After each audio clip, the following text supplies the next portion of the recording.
Well, welcome to the 700 Club. Australian officials say the gunmen who opened fire on a Hanukkah celebration were inspired by the Islamic State terror group. At least 15 people died in Australia's worst mass shooting in 30 years. 2 days after the massacre, Jewish communities worldwide are gathering to show support for the victims. Chris Mitchell reports. Thousands of Australians gathered on Monday to mourn the victims of the mass shooting at Bondi Beach in Sydney. All it is hate. It's just purely two people that came down to Bondi yesterday with the intent of killing Jews. It was really terrifying for all the Jews, all around the world even. Jewish communities also held vigils in Manchester and London, England, and in Boulder, Colorado, the site of an anti-Semitic attack in June when a man hurled a Molotov cocktail at people demonstrating in support of Israeli hostages in Gaza. 500 plus people came out to Boulder where there was a terrorist attack right here, and we're sharing our light. We're standing strong, we're standing proud in the Jewish community, and we're going to fight darkness with light. We can share a little bit more light, will dispel a lot of darkness. Australian officials say ISIS fueled the attack. Early indications point to a terrorist attack inspired by Islamic State, allegedly committed by a father and son. There is no evidence to suggest other individuals were involved in this attack. However, we caution that this could change given it is early in our investigation. At Bondi Beach, Israel's ambassador to Australia came to the memorial. My heart is torn apart because the Jewish community, the Australians of Jewish faith, the Jewish community is also my community, my people. What one can expect when graffitis are painted all over Australia on synagogues, buildings, public buildings, calling for the death of Israel, death to the IDF. Some Jewish leaders said the writing was on the wall. And he's been talking very loudly and very clearly this entire year for anyone who could listen, that what started off with graffiti is going to end up with bodies, and it's exactly what's happened. This is a wake-up call for our nation to stand side by side with its Jewish community and side by side with the State of Israel. Several major Jewish organizations are now calling for increased security following the Sydney attack. Their message: this was not an isolated incident, and protecting Jewish communities must now be treated as a national and global priority. This Australian rabbi sent his own message. Be proud of who you are. Don't water down your identity for the sake of being scared of what other people are going to say or do. But in addition, what Rabbi Eli would say is that not just for Jews, but for every single Australian, be more godly. We're created in the image of God. Let's all act in the image of God. Let's love each other. Let's care for each other. Chris Mitchell, CBN News, Jerusalem. Well, they're right that it's the ideology of hate. It's now spread all around the world, and the influence of whether it's Hamas or Hezbollah or Iran or ISIS or ISIL or whatever group you want to call it, it's an ideology of hate that is backed by religious belief. They believe that they're doing God a service by killing Jews. That is absolutely incredible to me. We do not see this in Christianity, and you've never heard of United Methodist Jihad. It just doesn't happen on the Christian side or the Jewish side. This is not what we believe. It's fundamental that all people are made in the image of God, and all people have a right to life. Thou shalt not kill is one of the commandments we observe. But in that ideology of hate, the Jews aren't people. Islam claims that they're descended from pigs and apes. They have dehumanized them to the point where a teenager on a rampage on October 7th calls his parents on his cell phone, rejoicing at the number of Jews he has just killed. These are horrific facts, but they are facts. For us as Christians, we have to stand with Israel, and we have to stand with the Jewish people. This is fundamental to who we are, and we can't allow this ideology of hate and all the propaganda that's gone all around the world to change our view or to change our stance. We stand with Israel. In other news, the FBI has broken up an alleged New Year's Eve terror plot. John Jessup has that story and more from our CBN News Bureau in Washington. John? That is right, Gordon. The group is accused of plotting to set off pipe bombs at 5 Southern California companies on New Year's Eve. Officials say the suspects rehearsed the plot in the Mojave Desert just before their arrest. They're reportedly members of a far-left group called the Turtle Island Liberation Front. Turtle Island is what some indigenous groups call North America. Posters and materials recovered read, "Death to America" and "Long live Turtle Island and Palestine." They face charges of conspiracy and possession of an unregistered destructive device. Well, in Europe, Christmas markets have become a target of Muslim terrorists in recent years. German authorities have already foiled one plot to attack a market just this month. CBN's Del Hurd reports from Germany. Terrorists have struck 7 European Christmas markets since 2014, 3 in France and 4 in Germany, all carried out by men of Muslim or Middle Eastern backgrounds.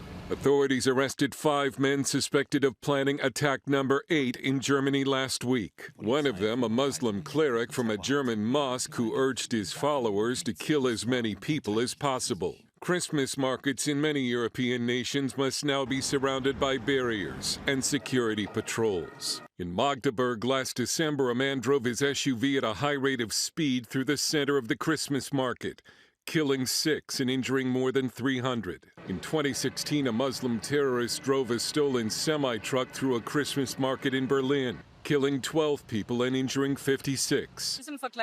This Berlin woman says while the increased security makes her feel safe, it also reminds her that the threat is real.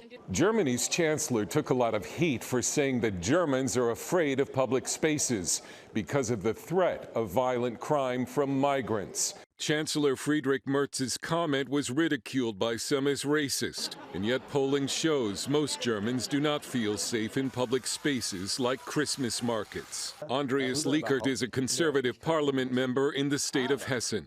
This is, of course, a horrific development. We have too many radical Islamists and even inclined to use violence. And it's specifically our Christian background that's also being targeted. Islam expert Robert Spencer says jihadists attack Christmas markets because they view the Christian belief that Jesus is the Son of God as sinful. And Christmas markets attract large numbers of Christians as well as non-Christians. They believe that Christmas is not only a manifestation of unbelief, but of shirk, which is the worst sin in Islam. It is the association of partners with Allah. That is, you worship Allah, but you also worship various created beings, in this case, Jesus. It is the identification of Jesus as the Son of God that they object to. Some have criticized the large sums of tax money spent on added security, saying European leaders also need to do something about the source of the threat. The large numbers of potentially violent jihadists now living in Europe. Dale Hurd, CBN News.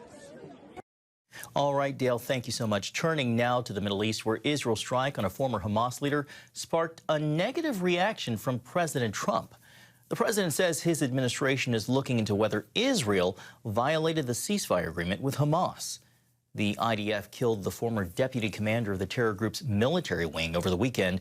According to news reports, the White House sent a message to Prime Minister Netanyahu expressing anger over the strike and describing it as a violation. Israel denies any violation and counters that Hamas broke the ceasefire with an explosive attack that wounded 2 soldiers. Well, despite his life being cut short by an assassin's bullet, Charlie Kirk's impact continues to grow. His last book, Stop in the Name of God, talks about a profound change in his life that took place while on a visit to Israel. CBN's Paul Petit spoke to Kirk's pastor to learn more. It's an amazing book. Charlie was so excited about it being published. I was with him in Korea when they gave him the last thing he had to sign off on, and it changed him in a profound way. Before his death, Charlie Kirk spoke of how his most favorite trip was to Israel. Pastor Rob McCoy says a major reason is that Charlie learned the importance of keeping the Sabbath. He was at a place where it was a crisis that he just had so much to do, and you know, beware of the barrenness of a busy life, and reaching out to one of his pastor friends just commenting to him, David Engelhardt, who is on the board at Turning Point. And David said, have you ever considered taking a Sabbath?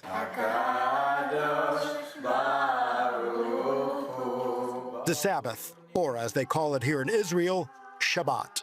You know, Shabbat is the kingdom of heaven's deepest secret, but has been hidden in plain sight. It's right there from Genesis 1. Keeping the Sabbath holy is also the fourth commandment.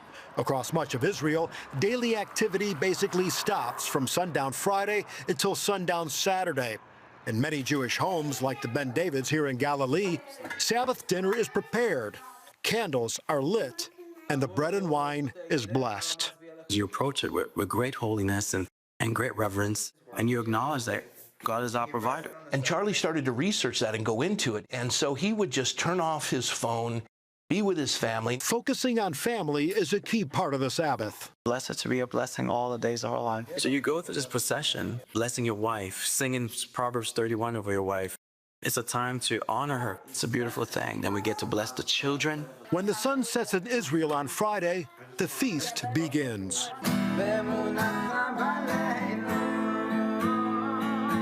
Shabbat Saturday is all about rest, no driving, no working, and no electronics. There's a pattern in the Bible, and if we follow it, we will enter that rest. That's why Hebrews 4:12 says there still remains a rest for the people of God. But according to Kirk's pastor, Charlie was getting very little rest, traveling, hosting multiple programs, answering hundreds of emails nonstop on little rest.